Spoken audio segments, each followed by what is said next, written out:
Hello, great people. Welcome back to Global Happenings. Today, we're so excited to have you again. Finally, Bola Tinubu has spoken up about his Guinean passport.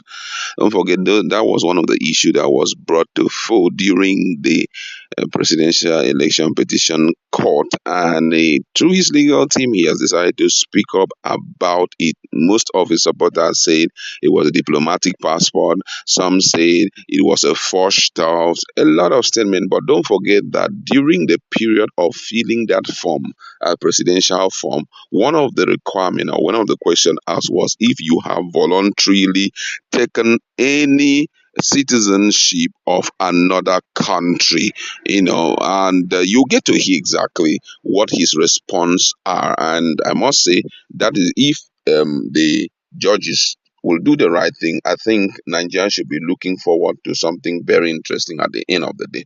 And according to the news, President Bola Tinubu has told the Presidential Election Petition Court Tribunal that his citizenship, Ghanaian or Guinean citizenship, expired in 2020, the same year when his Guinean passport, being brandished by the opposition, expired. That means he had a Guinean citizenship. Sorry.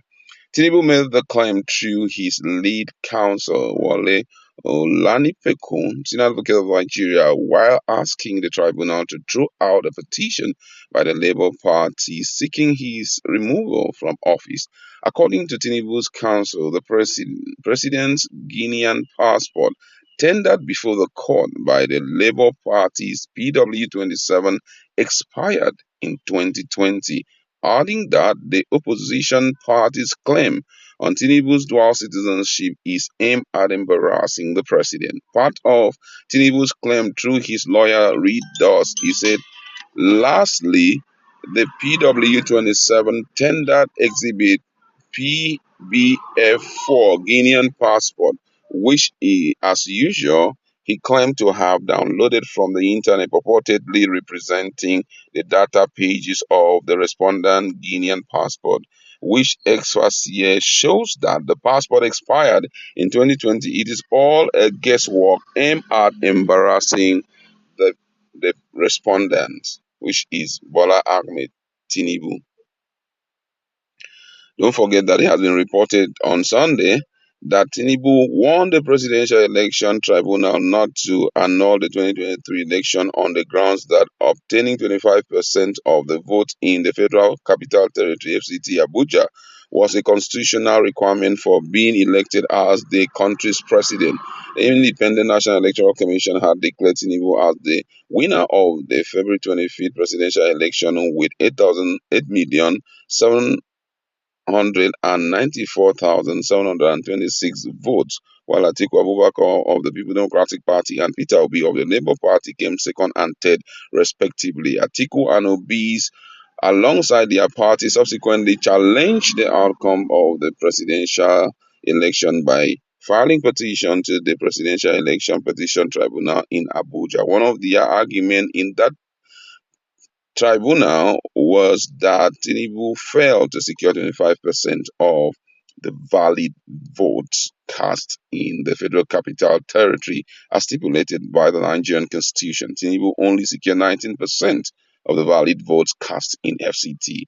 Section 134, subsection 2 of the Constitution states that a candidate for an election to the office of president shall be deemed to have been duly elected where there been more than two candidates for the election. He has the highest number of votes cast at the election, and he has not less than one quarter of the vote cast at the election, each of at least two-thirds of all the states in the Federation and the Federal Capital Territory, Abuja. But Tinubu, through his lead counsel, argued that there was no superiority between the votes from voters secured in either Lagos or Kano, which are the most populous states, and Bayelsa, Ebonyi, and Ekiti, which are the least populous states. And this is very interesting, I must say, because Nigerians have reacted a great deal. Now, one of the most interesting part of this gist is the fact that they have forgotten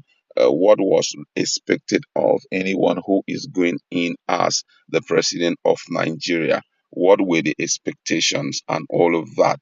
Now, I'm going to read some of the reactions of Nigerians here, and you get to hear different perspectives coming up. This one say, "This man and baggage, eh? Chai, this remind me of everything we were taught as kids not to become." Another person here say, "When is he going to renew it though? Unless he can provide evidence to show that he has renounced his Guinean citizenship, he's still a dual citizen." That's very interesting. Another person asks a very interesting question. He says, "So if my Nigerian passport expire, I no be citizen again?" Hmm. This one say, "Right now, be citizenship the limbo because my passport don't expire." You hear what Nigerians are saying? Now one here said, according to section con of the Agbado Constitution of 1979. This is a very serious issue, I must say. My colleague is in the house. We're going to be talking about this issue because for me it's very interesting. Someone here says the main issue is that he denied under oath that he did not have dual citizenship. Expired or not expired, he has committed perjury. That is another issue of concern because that was one of the requirements. This one said, "My own expired in 2018. That doesn't stop me from being a Nigerian." So all of that is taken into perspective. What's your position on what Bola Ahmed Tinubu has given as a response to this issue of his Guinean passport? At the beginning, they were actually saying that that was actually diplomatic passport, and some person said passport, diplomatic or not, a passport is passport. They tried playing it down, but something unique happened when this whole thing started off. Many Nigerians called it perjury. And that line on the oath, they Yes. insisted that whatever he wrote and submitted in one of his EC forms, nomination forms to INEC should be certified true. Yes. And if they had asked him, "Do you have any other citizen?" and he said no, somebody kept on bringing out that form, screenshotting that form, and insisting that he lied under oath, Yes. that he ought not to have said no, he ought to have said yes, Yes. that he had another But, passport. But now he's now saying that yes, but the truth is, it expired. So if it expired, I no longer hold citizenship. And Nigerians have said, okay, if my passport as a Nigerian, a green passport as a Nigerian expires, I am no longer a Nigerian. It's just it's commonsensical. You do the math. If my passport is expired as a Nigerian, so I'm no longer a Nigerian until I renew it. I am now a Nigerian. And with all, even if there's a clause somewhere where one of these former CGNs did say something, he said that there's a place where a clause in that constitution overrides them having dual citizenship, that they can actually hamper on that clause, and that they've had issues like that where a sitting governor, a sitting senator found his way back into the Senate seat some many years ago over that same clause, even though he had dual citizenship.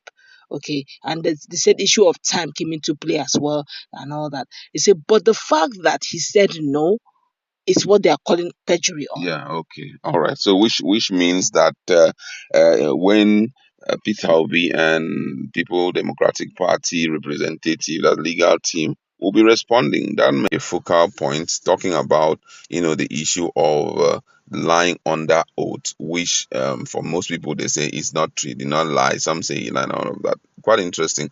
That's where we like to leave it. Let's meet in our comment section. What's your standpoint on this issue of Guinean passport? Do you think it may pull anywhere? Let's interact.